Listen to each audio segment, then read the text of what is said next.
এই মুহূর্তে কলকাতার সবচেয়ে বড় মেট্রো স্টেশন এসপ্ল্যানেড, কারণ পাতালের এই জংশন স্টেশনে ব্লু লাইন আর গ্রিন লাইন, সঙ্গে উপরে বিশাল বাস স্ট্যান্ড আর ট্রাম ডিপো। এবার প্রশ্ন, স্প্ল্যানেডে ব্লু লাইন থেকে গ্রিন লাইন বা উল্টোটা কিভাবে বদলাবে?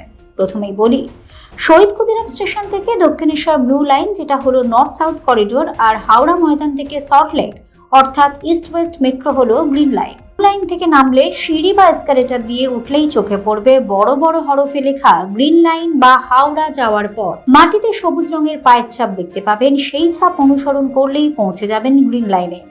এখানে নতুন করে কার্ড পাঞ্চ করার দরকার নেই। আবার যদি ইস্ট ওয়েস্ট মানে গ্রিন লাইন থেকে নামেন, দেখবেন তীর চিহ্ন আর লেখা রয়েছে ব্লু লাইন বা কবি সুভাষ দমদম যাওয়ার পর। এবার মাটিতে নীল রঙের পায়ের ছাপ ধরলেই চলে যাবেন ব্লু লাইনে।